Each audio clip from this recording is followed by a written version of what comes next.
सिक्किम के राज्यपाल ओम प्रकाश माथुर का सिरोही में एक कार्यक्रम में स्वामीनारायण मंदिर में बड़ा जो है वो भव्य स्वागत किया गया। ओम प्रकाश माथुर यहाँ राष्ट्रीय स्वयंसेवक संघ के प्रचारक रहे हैं जालोर सिरोही। मूलतः है वो पाली जिले के बेडल गांव के रहने वाले हैं। ओम प्रकाश माथुर जो कि सिक्किम के राज्यपाल हैं, उनका पाली में भी अभिनंदन हुआ था। अब सिरोही पहुंचने पे उनका गाजे बाजे के साथ स्वागत किया गया। इस दौरान संबोधित करते हुए ओम प्रकाश माथुर ने कहा कि सिरोही मेरी रणभूमि रही है। यानी कि 2024 में बोलते हुए उन्होंने 1990 की बात कही और ये कहा कि 1990 में जब स्वरूपगंज में कर्फ्यू लगा था तब भैरव सिंह शेखावत विपक्ष के नेता थे और पहली बार किसी वरिष्ठ नेता ने कर्फ्यू तोड़ा। तो बड़ी चीज़ है। वो कह रहे हैं कि उनके संघर्ष की शुरुआत किसान संघ की स्थापना से हुई और उन्होंने सिक्किम की तारीफ भी की और सिक्किम से सीखने और प्रेरणा लेने के लिए बहुत कुछ हैं। उन्होंने कहा सिक्किम में हायर एजुकेशन और डिसिप्लिन एक उच्चतम क्वालिटी का है जो अन्य राज्यों के लिए प्रेरणादायक है। इस मौके पे सिरोही के सांसद लुम्बाराम चौधरी, राजस्थान सरकार के राज्य मंत्री ओटाराम देवासी और भाजपा नेता वीरेंद्र सिंह चौहान, भाजपा नेता अरुण परशुरामपुरिया समेत तमाम लोगों ने उनका स्वागत किया। जिला प्रशासन की ओर से जिला कलेक्टर अल्पा चौधरी ने उनकी अगवानी की। पुलिस ने गार्ड ऑफ ऑनर भी दिया। सिरोही में बीजेपी की ओर से ढोल धमाकों के साथ उनका स्वागत किया गया। ओम प्रकाश माथुर के स्वागत में स्वामीनारायण संप्रदाय के संत भी नजर आए।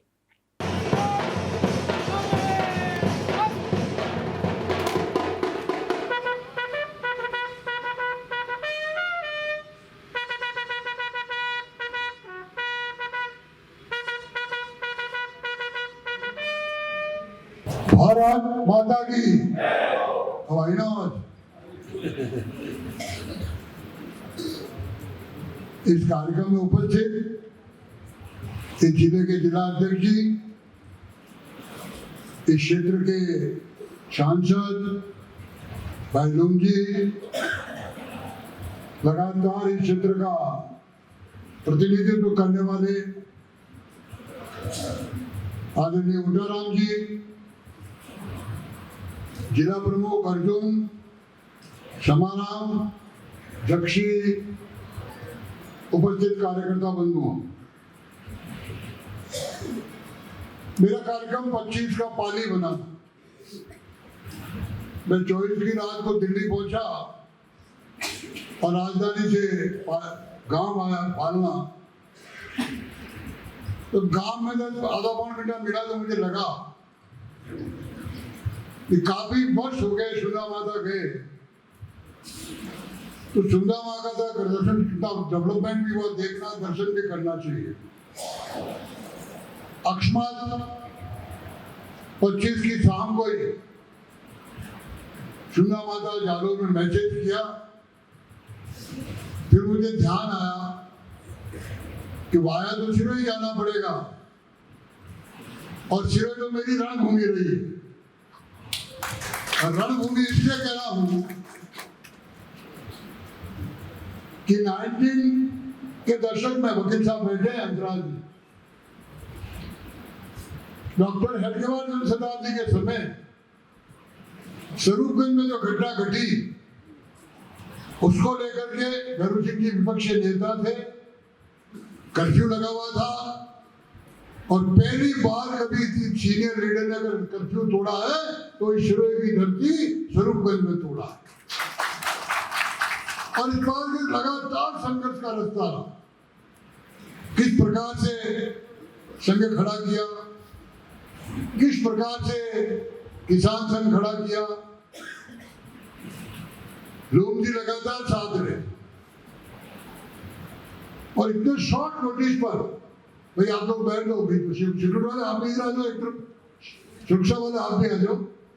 आप खड़े होते हो तो पीछे 20 लोगों को डिस्टर्ब करते हो, आप भी थोड़े साइड में हो जाओगे। हाँ थोड़े हो जाओ बस, बस बस, बढ़िया, एकदम बढ़िया, थैंक यू। तो लगातार इतनी बड़ी संख्या में शॉर्ट नोटिस पर मैंने बुशुक जी को भी कहा, मैंने कहा थोड़ा डिले करना चाहिए, 9:30 बजे का टाइम दिया है, लेकिन 9 बजे से लगातार यहाँ से फोन आने शुरू हो गए। मैंने कहा लोग आने में टाइम लगेगा, मेरे ऑफिस से भी जयपुर से फोन गए होंगे लेकिन इतनी बड़ी मात्रा में कार्यकर्ताओं को और माताओं को उपस्थित होना, इससे लगता है कि आज भी ये सिरोही जिला जैसे 80 के दशक में जागरूक था, वैसा आज भी वैसा जागरूक। अब ये बात सही है कि मैं लगभग 80% को नाम से जानता हूं। जो मेरे जाने के बाद नए आए होंगे उनका जरूर नाम भूल रहा हूँ, और काम बहुत किया। अब महामहिम, ये महामहिम ऐसे ही नहीं बना। साइकिल से शुरू करके राजभवन में पहुंचा हूं 52 साल बाद, और उसके पीछे सिर्फ आप लोगों का प्रेरणा, कार्यकर्ताओं का समर्पण, कार्यकर्ताओं की एकाग्रता, उसने मुझे बहुत संबल दिया समय समय पर। कई तरह के मैंने दंगे यहां भी देखे, खुद भुगत रहा हूं मैदान में। वो काल ही अलग था। किस प्रकार से उस काल के कार्यकर्ताओं ने संघर्ष किया, क्या क्या कोर्ट कचहरी भुगते हैं। ये हंसराज जी वकील साहब भी परेशान हो जाते कई बार। एक सुरेश जी और थे वकील साहब, वो तो हर समय गुस्से में ही रहते थे। तो वो काल निकल करके हम आज की तारीख में नए जो लोग हैं मेरे, जो इस समय 30, 32, 25, 40 तक है, उन लोगों के लिए तो क्षणिक काल है। उस समय कहा था सरकार, कौन सोचता था सरकार, कैसे तो सरकार बनती थी। यानी कई बार तो जबरदस्ती लड़ाए जाते थे, और अगर जमानत बच जाती थी तो मिठाई बांटी जाती थी कि हमारी इसकी जमानत बच गई। और आज हम जीतने के लिए लड़ाते। गाड़ियां ना अब धीरे धीरे आपकी मेहनत से, एक जो हम कभी कभी बचपन में हम लोग सुना करते थे, भारत सोने की चिड़िया थी, भारत विश्व गुरु था, दुनिया भर के लोग यहाँ पर शिक्षा करने आते थे।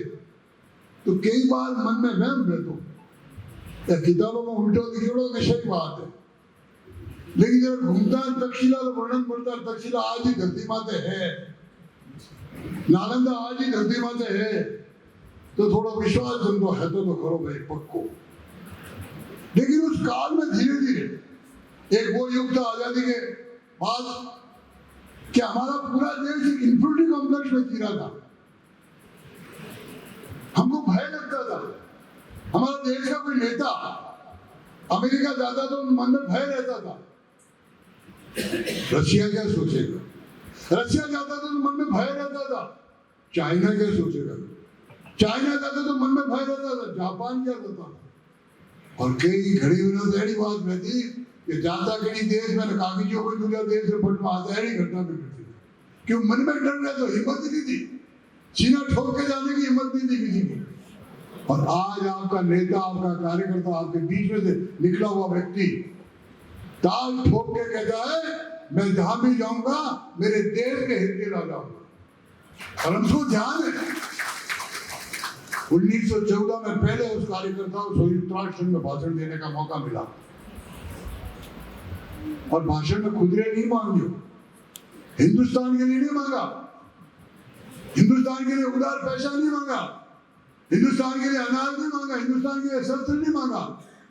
उस आदमी ने बस पूरी दुनिया के सामने कहा कि बहुत दिन हमने बाकी बातें मना ली, mother day, father day, Valentine day, आजकल तो कुत्ता डे, बिल्ली डे, पता नहीं क्या क्या मनाने लग गए, और बड़ा धार से मनाते। आज मेरे डॉगी का जन्मदिन है, रात को डिनर रखा, जरूर आना। उन्होंने क्या मांगा, उन्होंने मांगा कि मेरे जो वासुदेव कुटुंबकम का नारा हमारे वीडियो ने दिया हुआ था, उन्होंने कहा हिंदुस्तान नहीं पूरी दुनिया स्वस्थ रहे, पूरी दुनिया निरोगी रहे।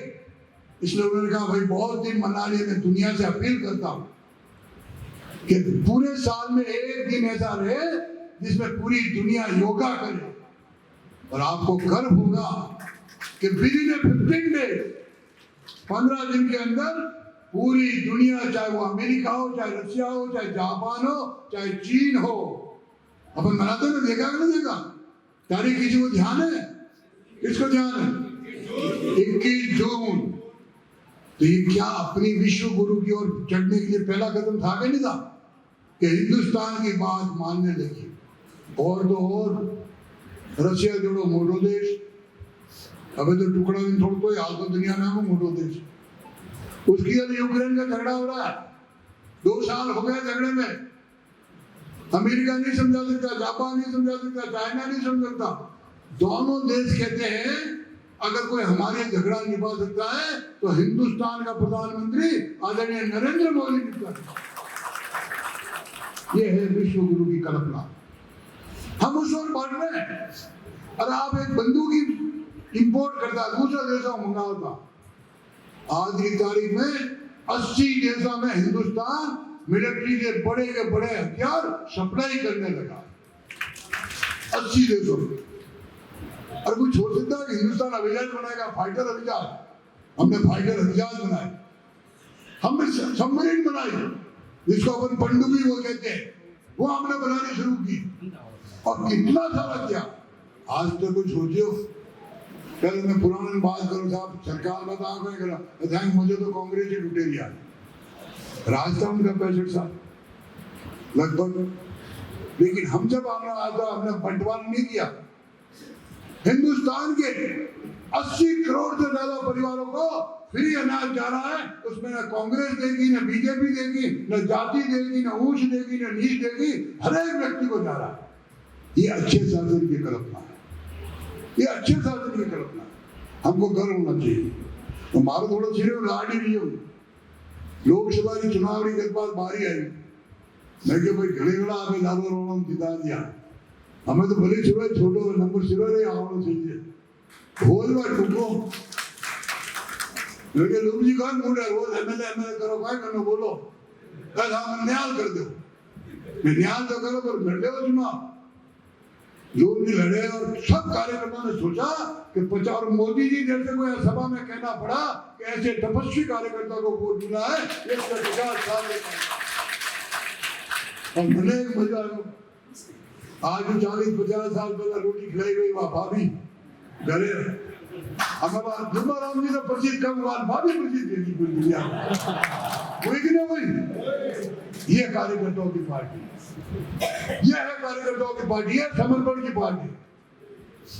हमारे कोई शक्ल देख रही कि सूरत देख रही कि पढ़ाई देख रही नहीं है, इसमें काम देखा गया। इसलिए दुनिया का वरिष्ठ नेता वो सभा में कहता है कि आज आपने जालोर में शिविर में एक तपस्वी कार्यकर्ता को टिकट दिया और पूरी ताकत से जिता दिया। सारा झगड़ा बंद, जतरा कुर्ता है जे गाड़ी का मोह तुम जी हां भाई तुम जी ना मैं बार-बार फोन करता टिकट मिले तो रेस था मुझे बड़ी तो चुनाव समिति के मेंबर को बोले ना तो रात में मार कर 1 बजे से फोन आया क्यों 1-2 बजे मैं घर आ नहीं जाऊंगा कोई घर आ नहीं दो सीधा जानो मैं कोई घर आवाज बोलती मारे एक बार दर्शन करो मैं दर्शन नहीं करना जनता दर्शन करो वोटर दर्शन। ये कार्यकर्ता में से निकला, कार्यकर्ता में से निकला। आपने पता है सब शिविर वाला मुख्यमंत्री था नरेंद्र भाई जरा आप गौरव यात्रा तय करी थी ध्यान है आबू में गौरव तो पूरा गुजराती के साथ कैसे करोगे सकड़ा है पुलिस वाला प्रशासन उनको उस समय भी सुरक्षा बहुत थी। मैंने कहा सब हो जाएगी और आप लोग लगे ये बेटा मोनू यहाँ इसने जीत कर दी मैं तो जीप में गोदी में बैठूंगा। ये पूरी सभा में नरेंद्र भाई की मोदी के गोदी में बैठा रहा शैतान ये तो शैतान लड़का। तो ये जो कार्यकर्ताओं का संकल्प है ये जो कार्यकर्ताओं का परिश्रम है। आज मैं बना नहीं बना लेकिन कोई मना आज तक महामहिनी की बड़े भाई साहब नमस्कार उन्हें साहब नमस्कार। तो दुनिया में भाई साहब और प्रेम से जो और कुछ नहीं है। तो इसलिए मैं आपसे निवेदन करना है कि हम सब अब देश को आगे ले जा रहे हैं। आपकी जितनी क्षमता हो जितनी ताकत हो उस यज्ञ में योगदान दो। ये जो बड़ा भारी यज्ञ हो रहा है पूरे देश में उस योग में मैं कितना योगदान कर सकता हूँ ये मेरा मेरा तेरा ऊंचा नीचा सब छोड़ दो भाई मैं कितना योगदान कर सकता हूँ। और ये शिरोई जालोर और पानी तो कोई कहते ही नहीं तो कोई बीजेपी ने जीती कहते ही नहीं। अरे हम पहला किसान संघ खड़ो सभी भी खड़ो नहीं हो सगरे बाद में आयो किसान से खड़ा हुआ, और जब किसान से खड़ा हुआ जीरा आंदोलन की रैली देखी, मैं घटना सुनाता हूँ। तो भैरू सिंह जी ने सोहन सिंह जी और लक्ष्मण सिंह जी को कहा, ये कौन जवान है लारे देना माथुर लागे रो करसो रहे तो मोटो ले लो क्या कर दियो। और उसमें वो वास्तव में जो शामिल थे उनको पता है कि ऐतिहासिक रैली न भूतो न भविष्य थी, इतना और कानून तोड़ा। ये पीएन भंडारी साहब सेक्रेटरी कमिश्नर थे जो रिटायर हो गए, ये दीपक उप्रति उसमें प्रोफेशन में एडीएम लगा हुआ था, वहां आकर के कानून चेंज करना पड़ा उनको। इतनी बड़ी घटना घटी तो 12 दिन भर गया। मैं तो बाहर संग्रह प्रत्यालय में किसान से काम करवाना आया था। भैरू सिंह जी की नजर पहुंच गई, उन्होंने लक्ष्मण सिंह जी और सोहन सिंह को बुलाया, इस जवान को मुझसे मिलाओ। मैं धीरे धीरे बातचीत चली। 85 में 3 सीट सिर्फ जालौर में थी, पाली में अटे तो कोई नहीं थी, जालौर में नहीं थी कोई, थोड़ा सीट ये मिल गया। और सिर्फ 3 सीट थी, पाली पुष्पा जैन जीती थी और खान सिंह खंगाल सिंह काकू जीत गया था, और रायपुर में हीरा सिंह चौहान जीते थे।